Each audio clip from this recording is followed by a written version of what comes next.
FTP நேயர்களுக்கு வணக்கம். பொதுவாகவே ஒரு கூட்டணி கட்சியில இருக்கக்கூடிய கட்சிகளுக்கு கொடுக்கக்கூடிய முக்கியத்துவம் வாய்ந்தது அங்க இருக்கக்கூடிய தலைவர்களை பொறுத்து தான் அமையும் அப்படின்னு நம்ம தொடர்ந்து பார்த்துட்டு இருக்கோம். அந்த வகையில விடுதலை சிறுத்தைகளை குறிப்பிட்டு சொல்லலாம். விடுதலை சிறுத்தைகளுடைய வருங்கால அந்த செயல்பாடுகள் எப்படி இருக்கு அதை பத்தி தான் நம்ம வம்சி அவர்களோட உரையாட போறோம். வணக்கம். விடுதலை சிறுத்தைகள் கட்சியோடைய நிலைப்பாடுகளை நீங்க தொடர்ந்து பார்த்திருப்பீங்க. திருமாவர்களுடைய அடுத்த கட்ட முடிவுகள் என்னவா இருக்கும்? ஸோ அதை பத்தி நீங்க என்ன நினைக்கிறீங்க? என்ன நினைக்கிறீங்கன்னா, ஃபர்ஸ்ட் விடுதலை சிறுத்தைகளோட லாஸ்ட் 15 இயர்ஸ் அவங்க பயணம் எப்படி இருக்குன்னு சரி, விடுதலை சிறுத்தைகளோட அரசியல் பயணம் எப்படி இருக்குன்னு பார்க்கலாம். தேர்தல் காலத்தை எப்படி பர்ஃபார்ம் பண்ணிருக்காங்க. அவங்க 98 நாடாளுமன்ற தேர்தலில் ஃபர்ஸ்ட் களமாடுறாங்க. 99 வந்து தெரிஞ்ச அந்த ஜனதா அணியில கொஞ்சம் சரி போட்டி போட்டாங்க. அங்கேயும் தோற்றாங்க. அங்கேயும் பெருசா வெட்டி போட்ட மாதிரி இல்லை. ஃபர்ஸ்ட்டு 2000 ஃபர்ஸ்ட் அவங்களுக்கு ஒரு ரெக்கக்னிஷன் எப்போ கிடைச்சதுன்னா 2001 திமுக அவங்க கூட்டணியில 2 கேண்டிடேட், 2மே உதயசூரியன், திருமாவும் ரவிக்குமார் இதுல வந்து வாய்ப்பு கொடுத்தாங்க. அதுல வந்து மங்களூர் தொகுதியில் திரும்ப அவர் வெற்றி பெற்றார். ஆனா அந்த அவங்க பாமகவுடன் போனப்புறம் அவங்களால அந்த அலைன்ஸை ட்ராக் பண்ண முடியல. அதுக்கப்புறம் அவங்க 2004 பெருசா நாடாளுமன்றத்தில் பெருசா அச்சீவ் பண்ண முடியல. அவங்க ஃபர்ஸ்ட் அவங்க யூட்டிலிட்டி எப்போ யூஸ் ஆச்சுன்னா 2006 சட்டமன்ற தேர்தலில் ஜெயலலிதா வந்து ராமதாஸுக்கு ஒரு எதிர்ப்பு உண்டாகிட்டு இருக்கு அப்படின்னு சென்ஸ் பண்ணி ராமதாஸுக்கு எதிரான ஒரு போலரைசிங் ஃபோர்ஸ் பிசிக்காக யூஸ் பண்ணி திருமாவளவன் கூட்டணி பண்ணாங்க. அது வந்து அது விஜயகாந்த் எமர்ஜென்சி அப்போ கூட ஏடிஎம்கேவோட கொஞ்சம் பேக்கிங்காக அந்த திரும்ப அலையன்ஸ் நின்னது. அப்போவும் 2 எம்எல்ஏ ஜெயிச்சார். ஸோ இது வரைக்கும் கேட்டால் போனால் அப்புறம் ஃபர்ஸ்ட் 2009 நாடாளுமன்ற தேர்தலில் 2 எம்பி சீட் வாங்கி ஒரு எம்பி ஜெயிக்கிறாரு. அது திமுக அப்போ திமுக, காங்கிரஸ், விசிக இந்த 3 அணி சேர்த்து ஒரு அணி கட்டமைச்சினாங்க. அந்த அணிக்கு 40% ஓட்டு வந்தது. திமுக சிதம்பரம் எம்பியா தேர்ந்தெடுக்கப்பட்டார். அதுக்கப்புறம் தான் ஒரு தொடர் தோல்வியில ஸ்டேட் திமுக கண்டினியூ பண்றாரு. ஆனா திமுக வந்து பாமகவையும் இந்த 2011 கூட்டிட்டு வந்த பிறகு அந்த கெமிஸ்ட்ரின்றது ரொம்பவே என்ன பாதிக்கப்படுச்சுன்னா, அந்த களத்துல 2 செக்ஷன்ஸ் வந்து பெரிய ஃபிக்ஷன் இருக்கும்போது இவங்க 2 பேர் போய் அலைன்ஸ் போறது வந்து ஒர்க் அவுட் ஆகல. 2 பேரும் பெரிய சேதம். திருமாவுக்கு வந்து பெரிய சேதம். 10 சீட் வாங்கி அதுல 1 கூட ஜெயிக்கல. இப்ப 10 சீட் வாங்கி சொன்ன சமயம் திமுக வந்து பொது தொகுதியை கொடுக்க மாட்டாங்க அப்படின்னு சொல்லிட்டு இருந்தாங்கல்ல. இந்த 10ல நீங்க வந்து 3 தொகுதி போகுது அப்போ 2011. ஆனா ஜெயிக்க முடியல. ஆனா வட தமிழ்நாட்டுல வந்து அதிமுக தேமுதிக வந்து இந்த பாமக விசிக அலையன்ஸால வர எதிர்ப்பு வந்து போலரைஸ் பண்ணி சூப்பரா எடுத்துட்டாங்க. நிச்சயமா. ஸோ அந்த 2011 தோல்வி 14 வந்து கொஞ்சம் கலைஞர்கிட்ட பவர் பாலிடிக்ஸ் பண்ணி 3 எம்பி தொகுதிகள் வாங்கி கண்டெஸ்ட் பண்ணாங்க. 3லையுமே தோல்வி.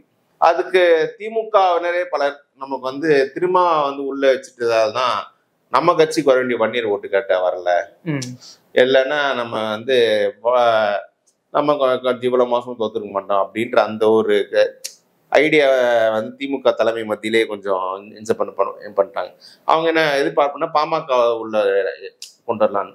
ஏன் பாமக உள்ள கொண்டு வரலான்னு பெருசா ஜாதி பாசனம் கிடையாது.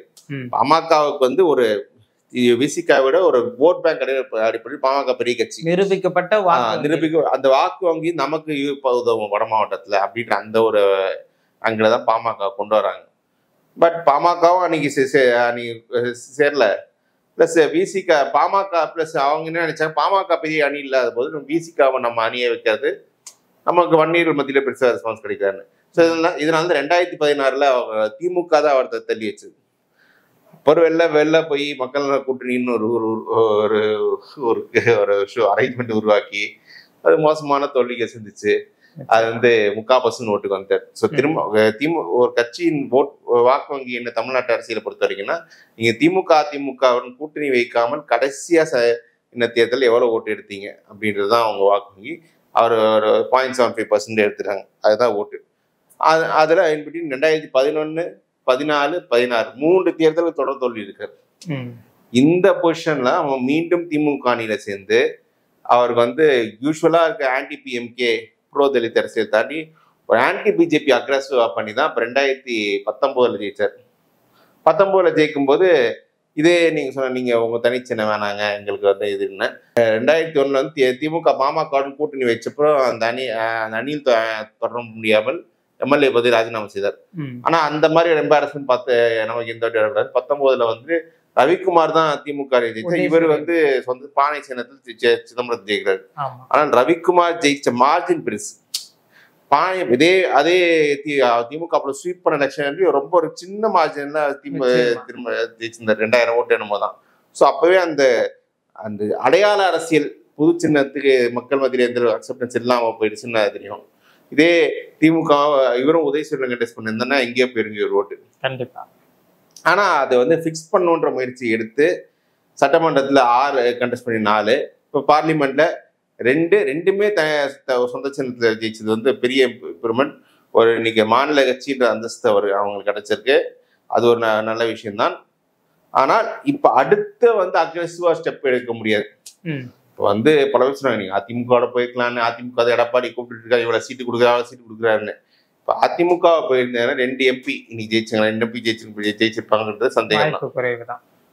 ஸோ அவர் என்ன நினைக்கிறாரு, இப்போ நான் ரிஸ்க் எடுத்து அதிமுக பக்கம் போய் நின்னா எனக்கு வந்து அது திமுக ஒரு வெற்றி பெற்றாங்கன்னா வட மாவட்டத்தில், ஏன்னா அவருக்கே தெரியுது திமுகவும் சில பேக் எண்ட்ல நிறைய பேக்கப் பிளான்ஸ் பண்ணிட்டு இருக்காங்க.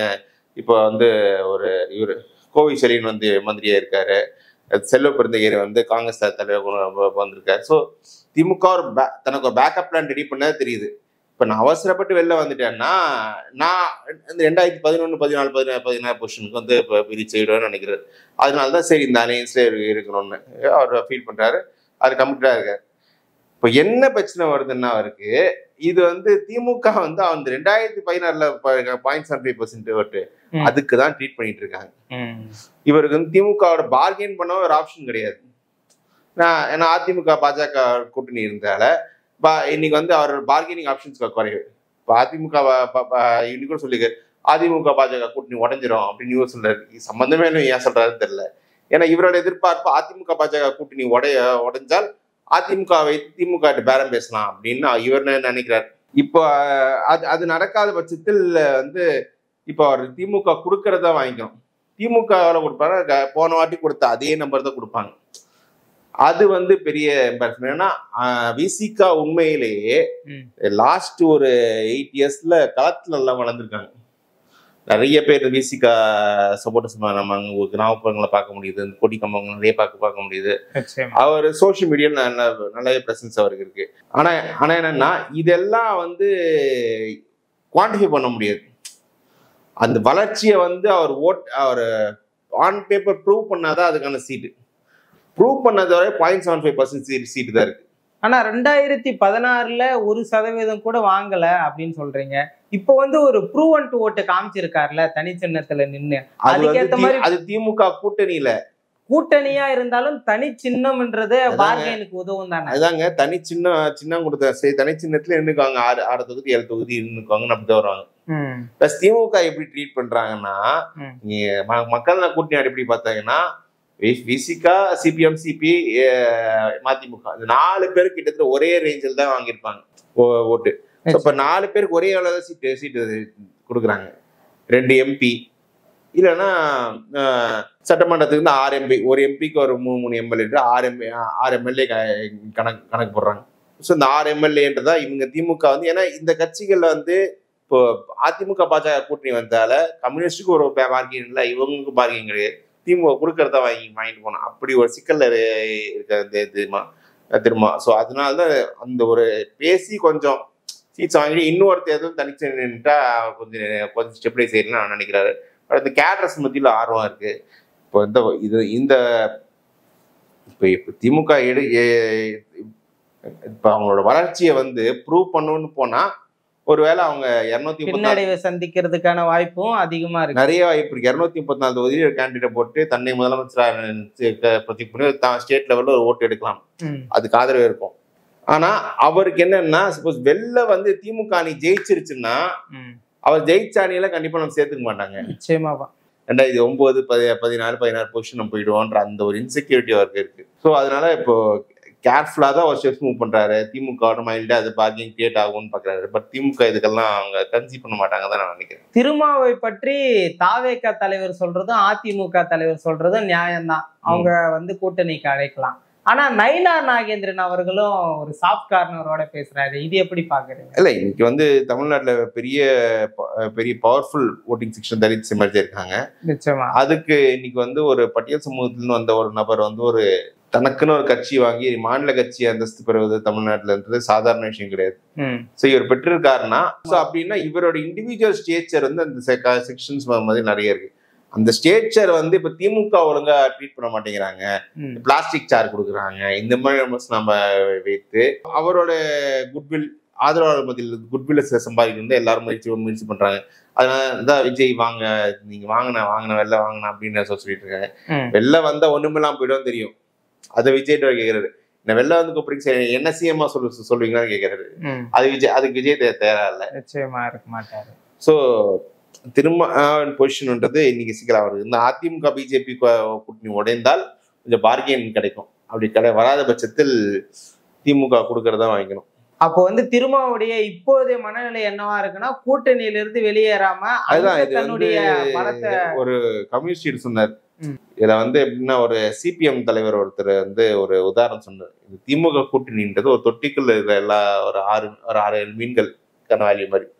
அந்த 6 தொட்டிக்குள்ள இருக்கு சேஃப். அந்த தொட்டியை விட்டு ஒண்ணு வெளில குடிச்சேன்னா அவள்தான் அவுட்.